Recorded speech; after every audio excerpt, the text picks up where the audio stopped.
here in Michigan, and I am here to share everything that happens in my kitchen with you. Today, on this video, I have 3 ways that you're going to do pasta. They're really easy meals. A lot of pantry staples used in these meals, so things that you already have around the house. So some pantry cooking and things like that. I'm so glad that you found my channel. If you like things, want to learn some cooking, I got some basic recipes I share, crock pot recipes, instant pot recipes, all things that are happening. Please go ahead and subscribe, hit the thumbs up button, let YouTube know that you're watching and that you're interested, and I really do appreciate it very much. But here are some great recipes that I would like to share with you.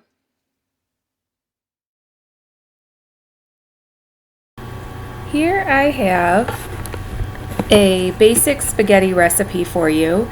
Actually, this is what I would call a pantry cooking spaghetti dinner, and I think that's why spaghetti is such a great dish, something that all families love. It's a regular rotation that you use.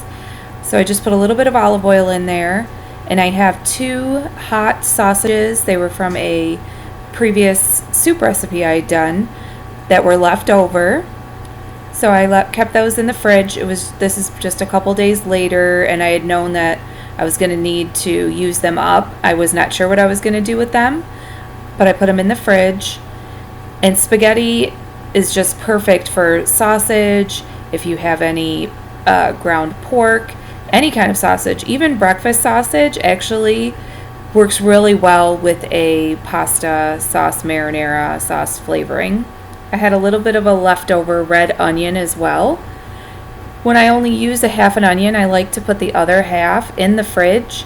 I don't like to waste. And things like onion, especially the sausage, you're going to use. If I didn't use it on this day when I did, you could also just toss it right into the freezer, and that way it will stay better even longer and you will have it to use.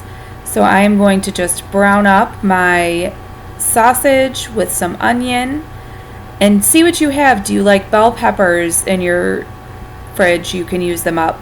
I love this tool, this chopping tool. This is from Pampered Chef. I gotta imagine they still have it. I have had mine, I believe, close to 10 years. I've had this, and it's used very, very regularly in my kitchen.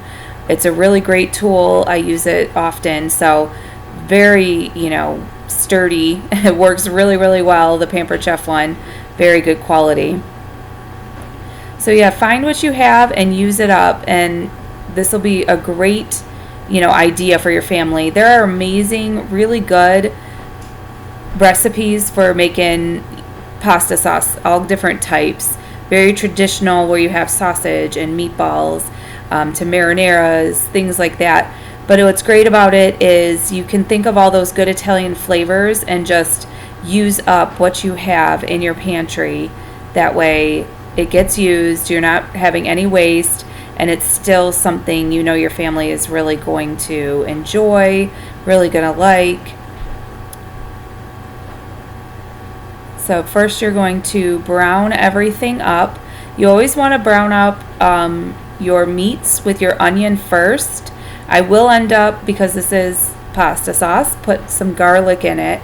But garlic sometimes can burn, and it gets really, really bitter if you do the garlic first.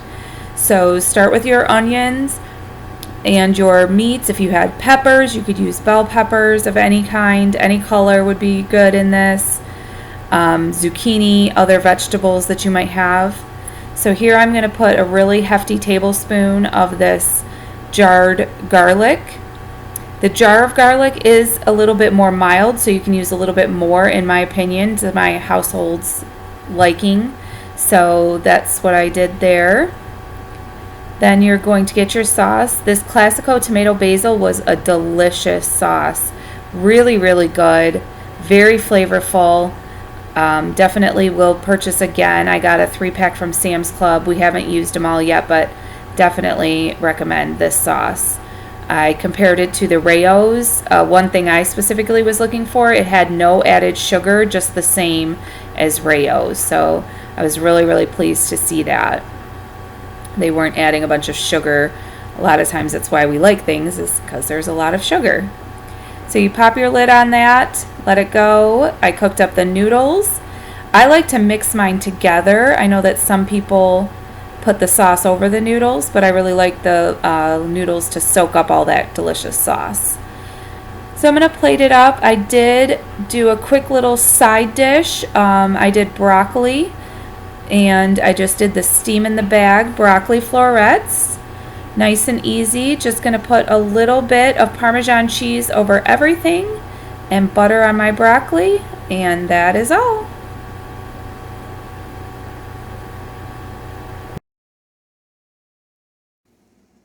Here I have an Instant Pot recipe for you for pasta fagioli. I got the recipe inspiration from sparklestosprinkles.com, which I will leave linked in the description box.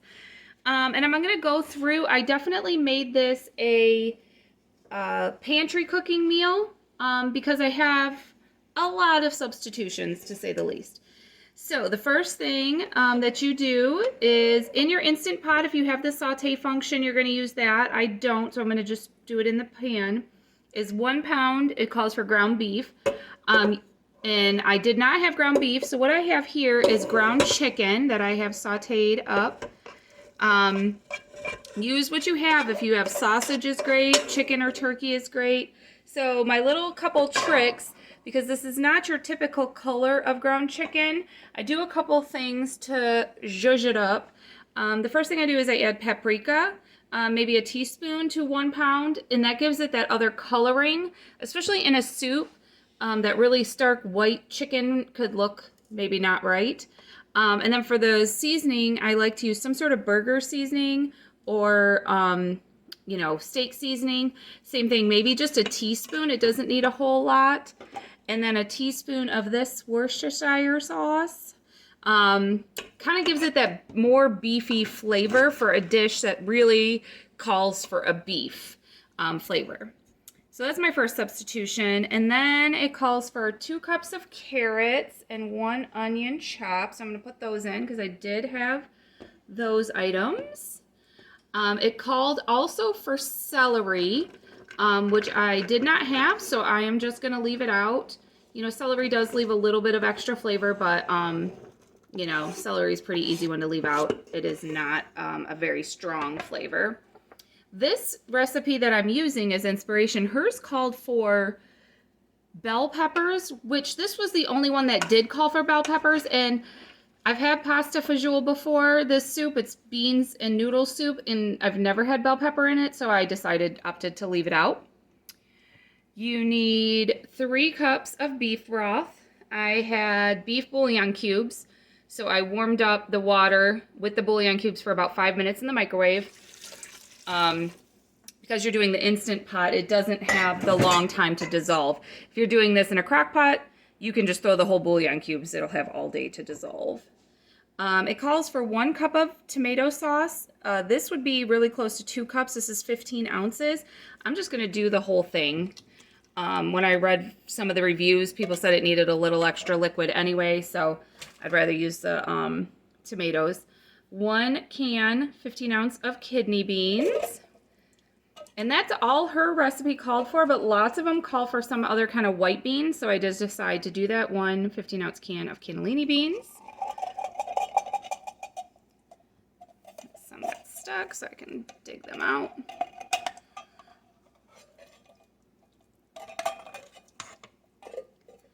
And because this is a very traditionally Italian soup, I've decided that fresh garlic is definitely the way to go with this one. So I got all my garlic and my garlic press. I do have the jar of garlic, which works really, really well if you'd like to do that.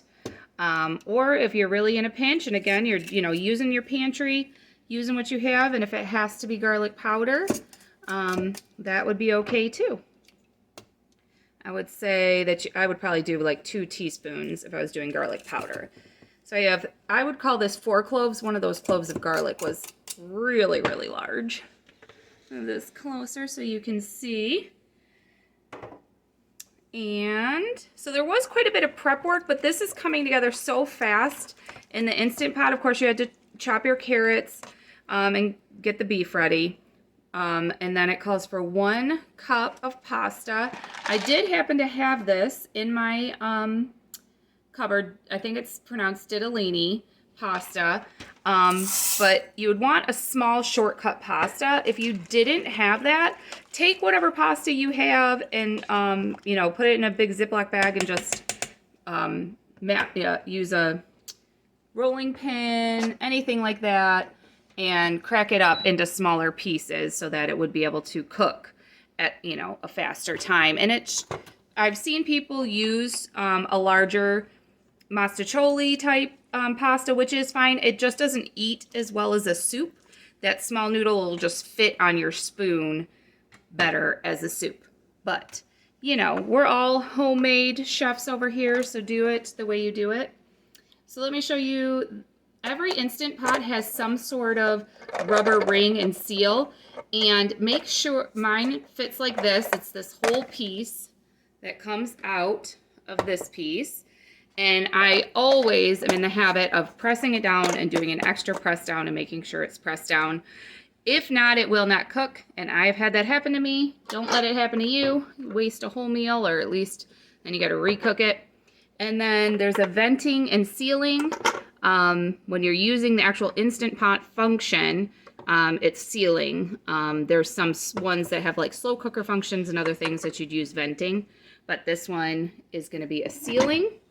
And it's only 5 minutes. 5 minutes in the Instant Pot, and then an actual quick release, which is almost even faster. So there's my 5 minutes. See if I can bring you down to show you there we go. There it started, and we will be back. You know, it takes more than 5 minutes. It'll come up to pressure, then 5 minutes, and we will quick release, and I'll show you what it looks like when it's ready.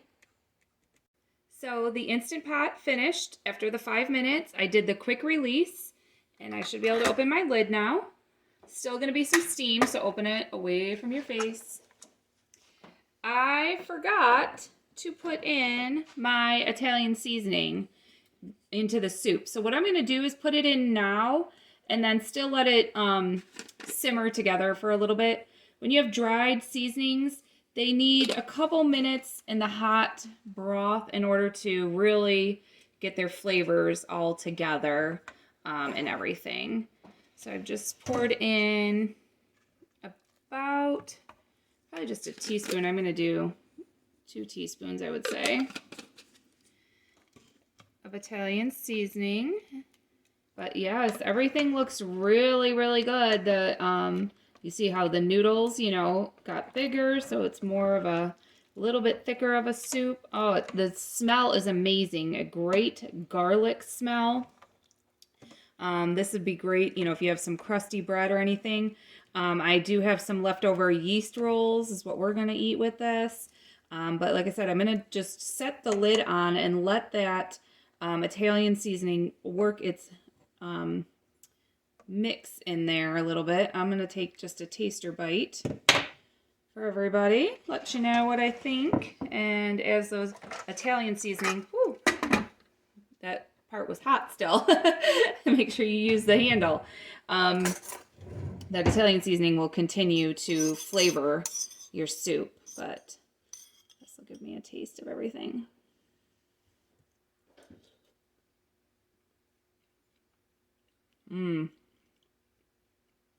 That fresh garlic really did the trick. Obviously, it's just different when it's fresh. Very good. I think all the seasoning flavors are really good. That Italian seasoning will definitely help. So I'm just going to let it sit for a couple minutes and serve this up. And this is what we'll be having for dinner tonight. This recipe is very simple. This is a Cincinnati chili packet. So Skyline Chili is like a brand name. They have restaurants and everything in Ohio and areas south of that. They do not have any in Michigan. And so we really like to make this Cincinnati chili with this packet. I found this packet at Meijer. If you don't have a Meijer, the other store, I saw it online on Amazon. So you probably could get it there. So typically the directions that I do it on the stovetop. So I'm doing a little experimenting this time.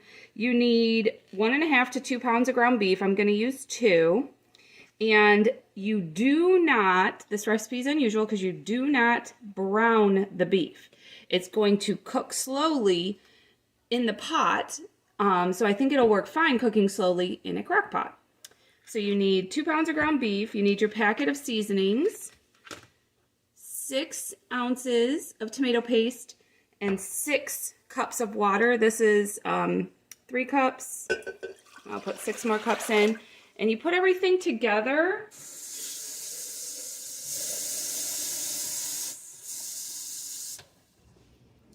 So you put everything together and then you use a fork to like mix it on the stovetop directions. I'm going to try to, at the beginning here, do a little bit breaking up of the beef and see if that will work while I put this all in. So the Cincinnati chili has a unique flavor. That's why you should try it if you haven't. I know that they put, like, you can find recipes to make your own online. They put things like cinnamon in it, and they put in usually a little bit of, what am I thinking of?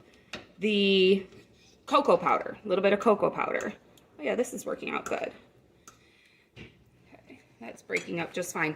And then, as you see the picture, so what you do, the 2 most common ways to do it is you serve it either over spaghetti noodles, which is the way my family usually likes it, with a lot of cheese. You need a lot of shredded cheddar cheese. Or you could put it on a hot dog, again with cheddar cheese.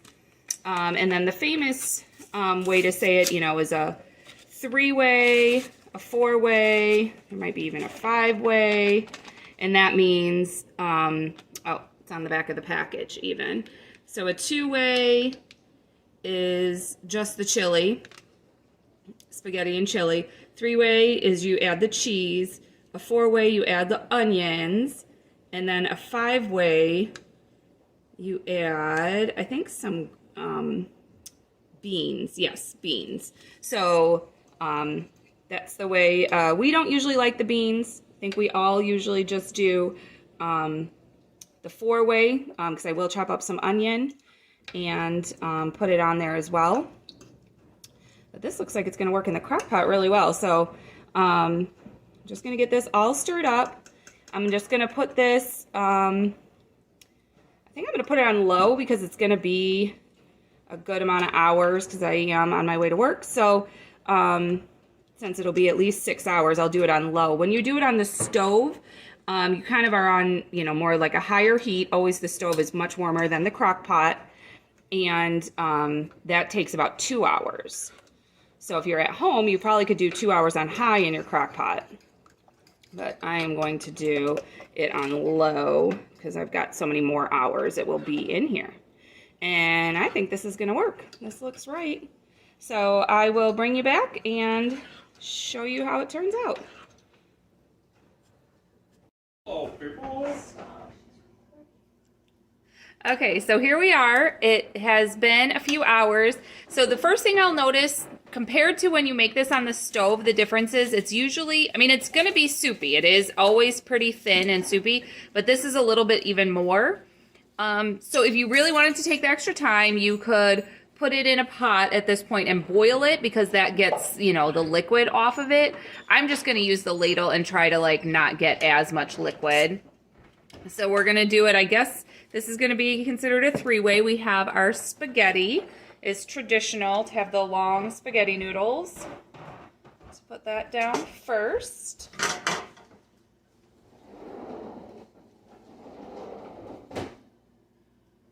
Like I said, they put it over spaghetti or hot dogs. And then we're going to put some of this Cincinnati chili on there. And like I said, it's pretty liquidy, so it's going to drip down to the bottom, but that's why I got it served in a bowl. you'll want a bowl for this dish. Oh my gosh, it smells so good. You can smell that like cinnamon, and like I said, it has that chocolate, but it's just a little unusual flavor. It's just really, really good.